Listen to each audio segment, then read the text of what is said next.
कांता देवी अपने छोटे बेटे माहिर की शादी मानसून के महीने में वर्षा से करवा के लाती है। आओ वर्षा बहू, इस नए घर खानदान में तुम्हारा खूब स्वागत है। आरती करके कांता बहू को अंदर लाती है। गर्मी से परेशान वर्षा मन में खिचपिच करते हुए, हे भगवान, इस भारी भरकम जोड़े में मुझे तो हाई वोल्टेज की गर्मी लग रही है। बस जल्दी से मुझे बेडरूम में भेज दें। राशि बहू, जाओ अपनी देवरानी को कमरा दिखा दो। सफर की थकान लग गई होगी, आराम कर लेगी। जी माँ जी। तभी आंधी तूफान उठने के साथ मौसम खराब हो जाता है और बिजली कट जाती है, जिस पर दादी सास फूलमती चिक चिक करते हुए, कीरे परे इन करम जले बिजली वाले को, ट्रांसफार्मर फूक जाए जब देखो लाइट काट लेते हैं। गर्मी से मेरा तो दम निकलने को हो रहा है। बड़ी पोता बहू, तकिया बिछौना सब छत पे ले चलो। राशि सबका बिस्तर छत पर डाल देती है। सब लोग एक लाइन से लेट जाते हैं और कुछ ही देर में खर्राटे भरने लगते हैं। वहीं बेचारी बहू खुद से, इस बिजली को भी मेरी सुहागरात वाले दिन ही गुल होना था। कितने सारे ख्वाब देखे थे मैंने, इस खराब मौसम के चलते सब चकनाचूर हो गए। अगले दिन वर्षा नहा धोकर किचन में आती है। आज से तो मेरी पहली रसोई है। सबको बढ़िया सा पूरी छोले बनाकर खिलाती हूँ। हाँ, फटाफट से पहले पूरी के लिए आटा लगाकर छोड़ देती हूँ। बहू पूरे किचन में आटे का कनस्तर छान मारती है और गर्मी से पसीना पसीना हो जाती है। ये रसोई है या जंतर मंतर? खाना बनाने का एक भी जरूरत का सामान नहीं दिख रहा। तेल, मसाले, आटा, चावल कुछ भी नहीं है। ऊपर से रेगिस्तान जितना तप रहा है, मेरा तो दम निकल जाएगा। गर्मी से बहू आग बबूला हो रही थी, तभी कांता राशि आती है। जेठानी जी, कच्चा अनाज कहाँ रखा है? मैंने पूरा किचन छानबीन कर लिया, कुछ नहीं मिला। देवरानी जी, राशन रसोई में उपलब्ध होगा तभी तो मिलेगा। सब कुछ छत पर रखा है, खाना खुले में बनता है। पर जेठानी जी, छत पर तो धूप छाई होगी ना, मुझे धूप से एलर्जी है। बहू, मॉनसून के मौसम में धूप थोड़ी खिलती है। ठंडी ठंडी हवा चल रही है। इस रसोई में घमस में खाना बनाने से अच्छा है ताजी हवा खाते हुए बना लेना। वैसे भी सिलेंडर भरा नहीं, खाली पड़ा है। कोई चारा न बचने पर बहू छत पर पहली रसोई करने को राजी हो जाती है। देवरानी जी, ये रहा चूल्हा और राशन, और ये उपले। बहू, उपले हिसाब से खर्च करना। एक बोरी उपले में 2 टाइम खाना बनता है, ठीक है? ये दादी माँ बड़ी मक्खी चूस लगती है। बहू सारी तैयारी करके खाना बनाने लगती है। वाह, कितनी फूली फूली पूरियां बन रही हैं। वैसे सच में बंद रसोई से ज्यादा खुले में राहत है खाना बनाने में। तभी एकदम से आसमान में काले काले बादल छा जाते हैं और बूंदाबांदी चालू होने के साथ कुछ बूंद तेल से भरी कढ़ाई में टपकने से गरम तेल बहू पर आ जाता है। आह मम्मी, मेरा हाथ जल गया। ये बिन बादल बारिश कहाँ से चालू हो गई? देखते देखते बूंदाबांदी तेज बारिश आंधी तूफान में बदल जाती है, जिससे चूल्हा बार बार बुझ जाता है। भैंस की आँख क्या भसोड़ी है, कितनी धूल मिट्टी उड़ रही है, कहीं खाने में ना पड़ जाए। बहू चूल्हा उठाकर जीने के हिस्से में चढ़े टीन के पास ले जाकर बाकी बचा हुआ खाना बनाती है। तभी फूलमती गुस्से में, अरे नहीं पोता बहू, और कितनी देर प्रतीक्षा करवाएगी? पता नहीं तब से कौन सी बीरबल की खिचड़ी बना रही है। भूख से दम निकल रहा है जी। बस लाई दादी जी। एक तो आंधी तूफान नहीं थम रहा, ऊपर से इतना सारा खाना बनाने का जिम्मा अकेली बहू पर थोप दिया है। डाइनिंग टेबल पर खाना परोसने में बेचारी बहू को कई चक्कर काटने पड़ते हैं। कसम से इस पहली रसोई करने के चक्कर में मेरी तो रेल बन गई। रात के टाइम नीचे खाना बनाऊंगी। पूरा परिवार खाना पीना खाता है। शाम के 6 बजे छाया छत पर से सैर सपाटा करके नीचे आती है।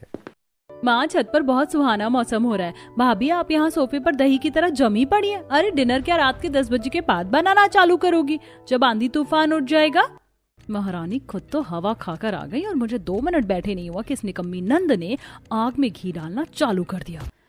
छाया, आंधी तूफान से खाने पीने का क्या लेना देना? खाना मैं गैस चूल्हे पर बनाऊंगी। ये सुनकर कांता कंजूसी के मिजाज में कहती है, छोटी बहू, रसोई में गैस चूल्हा केवल चाय बनाने के लिए है। फालतू में गैस फूंक कर खर्चा क्यों बढ़ाना? जब इतना खुला सुहाना मौसम हो रहा है तो छत पर बना लो खाना। पर मम्मी जी, सुबह खाना बनाते टाइम बहुत आंधी तूफान चल रही थी, खाने में पड़ जाएगी। बहू, तो बहुत ज्यादा भचर भचर मत कर। अरे हमारे जमाने में कौन सा गैस चूल्हा होता था? सर्दी गर्मी आंधी बारिश में हमें चूल्हे पर ही खाना पकाना पड़ता था। तुम आजकल की बहुओं को तो 36 नखरे हो गए हैं। हे भगवान, इस दादी सास की किचकिच सुनकर मेरे कान पक गए। इससे बढ़िया मैं खाना बना लूं। आग बबूला होकर बेचारी बहू छत पर जाती है जहाँ तेज तेज बादल गरज रहे थे। माँ जी देखिए कितने जोर जोर से बादल गरज रहे हैं, कभी भी आंधी बारिश उठ जाएगी। अरे बहू, जो बादल गरजते हैं वो बरसते नहीं है। अभी थोड़ी हवा चलेगी तो ये बादल उड़कर साफ हो जाएंगे। तू चूल्हा जला ले। दांत पीसकर वर्षा खाना बनाने लगती है। तभी तंगड़ी आंधी बारिश होती है और इस बार बर्तन मसाले का डिब्बे उड़कर इधर उधर बिखर जाते हैं। भगवान, कितनी तगड़ी आंधी बारिश है, क्या करूं? बहू जल्दी जल्दी सामान समेटने लगती है। तभी बारिश चालू हो जाती है। वहीं पड़ोसन कमला छत पर कपड़े उठाते हुए शीला से, तौबा, ये कांता तो बनियों से भी ज्यादा कंजूस है। देखो इतनी आंधी बारिश में भी अपनी बहू से छत पर खाना बनवा रही है। अरे वो तो शुरू की ही कंजूस औरत है। अपनी बेटी बहू सबका सिलेंडर का कनेक्शन करवा रखा है न, मगर घर में कभी इस्तेमाल नहीं करने देती, ब्लैक में बेचती है। देखते ही देखते बारिश के चलते कुछ रोटियां भीग जाती हैं। बेड़ा गर्क हो, इस बारिश के मौसम का पसीना बहाकर मैंने पतली रोटी बनाई थी, सारी भीग गई बारिश में। खाने दो इन्हें यही। बहू जैसे खाना लेकर जाने लगती है तो जीना गीला होने के चलते फिसल पड़ती है। ओई माँ, मेरी कमर टूट गई। ओहो भगवान, इन ससुराल वालों ने आंधी बारिश में मुझसे खाना बनवाकर वाट लगवा रखी है। पूरा परिवार चिक चिक करके खाना खाता है। चाची, आपने कैसी रोटी बनाई है? तो बिल्कुल डबल रोटी जैसी फूल गई है, गीली भी है। सच में बहू, कहीं से भी नहीं लग रहा कि हम शक्ति भोग आटे की रोटी खा रहे हैं, इतनी गीली। माँ जी, मानसून का महीना चल रहा है, डेली खाना बनाते टाइम बारिश शुरू हो जाती है, क्या करूं? तभी खाना खाते टाइम ससुर के निवाले में कंकड़ आ जाता है। अरे धत्तेरे की, ये कैसी सब्जी बनाई है बहू तूने? पूरी सब्जी में कंकड़ पत्थर भरे पड़े हैं, रोटी भी किनकिन लग रही है। आंधी बारिश में खुले में खाना बनाओगे तो 5 स्टार होटल का थोड़ी टेस्ट आएगा। इसी तरह बेचारी बहू का आंधी बारिश में खाना बनाने का सिलसिला जारी था। एक दिन नंद की सब्जी में मच्छर निकल जाता है। ची भाभी, आपने दाल मखनी देख के नहीं बनाई थी क्या? देखना मच्छर निकला, पता नहीं कितने मच्छर खा गई, मैं तो उल्टी जैसा मन हो रहा है। कोई बात नहीं, छाया बिना हड्डी का मच्छर होगा, चिकन का टेस्ट आएगा। बारिश के चलते अक्सर बहू को रसोई समेटने में समय लगता। वहीं कभी मूसलाधार बारिश के चलते काफी मात्रा में राशन भीगकर खराब होता। वहीं कंकड़ वाला खाना खाने के चलते एक दिन युवी के पेट में जोर से दर्द होता है। मम्मी दादी, मेरा पेट बहुत ज्यादा दुख रहा है, मुझको खाना भी नहीं खाया जा रहा। माँ जी देखिए ना, युवी को क्या हो गया है? पिछले 2 दिनों से खाना भी नहीं खा पा रहा ढंग से और रोज पेट में दर्द है कहता है। बच्चे की हालत को बिगड़ते देखकर ससुराल वाले डॉक्टर से टेस्ट करवाते हैं जिसमें कि पथरी निकलती है। देखिए, आपके पोते को पथरी है। डॉक्टर साहब, मेरा पोता तो बाहर का बर्गर, मोमोस, चाउमीन भी नहीं खाता, फिर ये कैसे हो गया? देखो, आजकल राशन में भी कितने ज्यादा कंकड़ पत्थर की मिलावट आ रही है, ये उसी का असर है। लगता है आप लोगों का खान पान शुद्ध नहीं है। डॉक्टर की बात सुनकर ससुराल वालों को अपनी कंजूसी भरे रवैये का काफी पछतावा होता है। आप लोगों ने इतनी आंधी बारिश में जो खाना बनाया उसमें मैं कितना भी सतर्कता रखती, फिर भी कंकड़ पत्थर आ जाते थे। लेकिन आप लोगों ने थोड़े से बचत के चक्कर में आज बच्चे की सेहत के साथ खिलवाड़ किया। बहू तो ठीक कह रही है, आज के बाद रसोई में खाना बनेगा। इतनी आंधी बारिश में हमने तुझे भी परेशान किया, बहू हमें माफ कर दे। कांता अब घर का सिलेंडर बेचने के बदले इस्तेमाल करती है। वहीं बहू को बारिश आंधी में खाना बनाने की समस्या से छुटकारा मिल जाता है। अर्पिता एक मामूली सी नौकरानी थी जो घर घर में काम करती थी। एक दिन ध्रुव अपनी फ्रेंड की बर्थडे पार्टी में जाता है जहां उसे काम करती हुई अर्पिता पसंद आ जाती है। तब अर्पिता से अनजाने में कुछ बर्तन टूट जाते हैं जिसके लिए नंदिनी उसे काम से निकाल देती है। तब ध्रुव उसका सहारा बन कुछ दिनों में उससे शादी की बात करता है। साहब, आप ये क्या कह रहे हैं? मैं एक गरीब नौकरानी हूँ जिसके आगे पीछे कोई नहीं है और आप इतने बड़े खानदान के अच्छे अमीर लड़के हैं। आपको कोई भी मिल जाएगी, मैं आपके लायक नहीं हूँ। तुमने ठीक बोला अर्पिता, मुझे कोई भी मिल जाएगा लेकिन मुझे तुम जैसी बिल्कुल नहीं मिलेगी। मैं सच में तुम्हें अपना जीवन साथी बनाना चाहता हूँ। तुम्हें दुनिया की तमाम खुशियां दूंगा और मुझसे शादी करने के बाद कोई तुम्हारी मेरी फ्रेंड की तरह बेइज्जती नहीं कर पाएगा। और हाँ, साहब मत बोलना दोबारा मुझे। मैं तुम्हारा ध्रुव हूँ जो तुमसे बहुत प्यार करता हूँ। ये सुनते ही अर्पिता की आंखों से आंसू निकल जाते हैं और वह उसे गले लगा लेती है। फिर ध्रुव अपने घर में अर्पिता से शादी की बात बताता है। घर वाले अच्छे होते हैं तो वह मान जाते हैं और अर्पिता को अपने घर की बहू बनाकर उसे ले आते हैं, अपनी पलकों पर रखते हैं। यहाँ तक कि उसकी पहली रसोई में भी नौकर से खाना बनवाते हैं। माँ जी, पहली रसोई में तो मुझे खाना बनाना था, आपने घर के नौकर से क्यों खाना बनवा दिया? अरे बहू, हम तुम्हें किसी भी तरह की तकलीफ नहीं देना चाहते। जब मेरी दोनों बहू काम नहीं करती तो तुम क्यों करोगी? तुम इस खाने पर बस अपना हाथ लगा दो, इसी से ही शगुन हो जाएगा। मेरी माँ जी, मेरी दिली इच्छा थी कि मैं आप सबको अपने हाथ का खाना बनाकर खिलाऊं। ठीक है बहू, शाम को बना देना। ओहो, मुझसे सारा हलवा गिर गया। ये सुनते ही अर्पिता पोछा लगाकर वहां पोछा लगाने लगती है। अरे भाभी, आपको ये काम करने की कोई जरूरत नहीं है।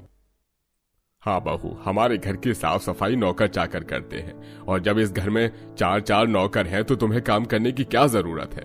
तुम मत करो। भीमा, सुमन, धनिया, बिरजू, अरे इस जगह को कोई साफ करो। आई मालकिन, मैं हूं ना, मैं करती हूँ। हाँ, और मैंने बोला तो है बहू कि तू नहीं करेगी अब कोई भी काम। वही तो माँ जी और देवरानी जी, आपने कपड़े कैसे पहने? लग ही नहीं रहा है कि तुम इस घर की बहू हो। हमें देखो, हमारे कपड़े और गहने कैसे। तुम्हें भी ऐसे ही रहना है? जी दीदी। वैसे भाभी, आपके हाथ का खाना बहुत टेस्टी है और मुझे ऑफिस के लिए लेट हो रहा है। सुमन काकी, मेरा लंच पैक करके कार में रखवा दीजिए। जी छोटे बाबा, हो जाएगा। ओह नो, मुझे भी ऑफिस के लिए निकलना है, लेकिन मेरे शूज पॉलिश नहीं हुए। बिरजू, जरा मेरे जूते साफ कर दो। जी अनिकेत भैया, अभी करता हूँ। घर के नौकर काम करने लगते हैं, वहीं सब खाना खाते हैं। तब जूता साफ करते हुए बिरजू, पूरी जिंदगी यहाँ पर गुलामी करने में निकल गई, अब जूते साफ करने का बिल्कुल मन नहीं करता। धनिया, तुमने देखा, ये जो घर में नई बहू आई है, नौकरानी जैसी लगती है। लगी नहीं रहा कि इस घर की बहू है। आपने बिल्कुल ठीक कहा। ये ऐसी इसीलिए लगती है क्योंकि ये नौकरानी है। जहाँ मैं 1-2 बार सेठ के घर काम करने गई हूँ ना, वहाँ पर मैंने इसको काम करते हुए देखा है। मुझे तो समझ नहीं आ रहा ध्रुव बाबा ने इस नौकरानी में ऐसा क्या देख लिया कि इसे घर की बहू बना दिया। अब जो भी हो, अगर नौकरानी है तो हम इससे वो करवाएंगे जो इसने सोचा भी नहीं होगा। मैं तुम्हारी शातिर दिमाग को समझ गया हूँ सुमन, और वैसे भी मुझे ये बहुत भोली लगती है, हमारी बातों में आ ही जाएगी। वो तो है ही। ऐसे ही दिन गुजरते हैं। घर वाले अर्पिता से बहुत प्यार करते हैं, इसीलिए उसको कभी अपने साथ बाहर घुमाने ले जाते, कभी शाम के समय बैडमिंटन खेलते तो कभी रात में अंताक्षरी खेलते हैं। लेकिन आसपास के पड़ोसी और घर के नौकर जान जाते हैं कि वो पहले नौकरानी का काम करती थी, इसीलिए उसके बारे में बात बनाने लगे। एक दिन बिरजू बाहर से सब्जी लेकर घर में जा रहा था कि पड़ोसन रोकती है। अरे सच में क्या बिरजू, इस घर की बहू नौकरानी है? फिर तो तुम पर हुक्म चलाती होगी। हाँ मालिक, कहते हैं तो करना पड़ता है। अब बताओ भला, एक टुच्ची सी नौकरानी तुम 4 लोगों पर, इस घर पर राज कर रही है। तुम्हारी तो बेइज्जती हो गई। बिरजू को गुस्सा आता है और वो घर में चला जाता है। तभी अर्पिता, अरे बिरजू भैया, माँ जी ने बोला है आप उनके पैर दबा दीजिए, और धनिया आप गार्डन में पानी डाल दीजिए, और भीमा काका, सुमन काकी, आप दोनों शाम के खाने की तैयारी कर लीजिए। आता हूँ मेम साहब, आप जाइए। क्या हुआ बिरजू, तुम इतने गुस्से में क्यों हो? इसलिए क्योंकि ये 2 कौड़ी की नौकरानी अब हमें काम बताएगी, इसको तो अब हम बताएंगे।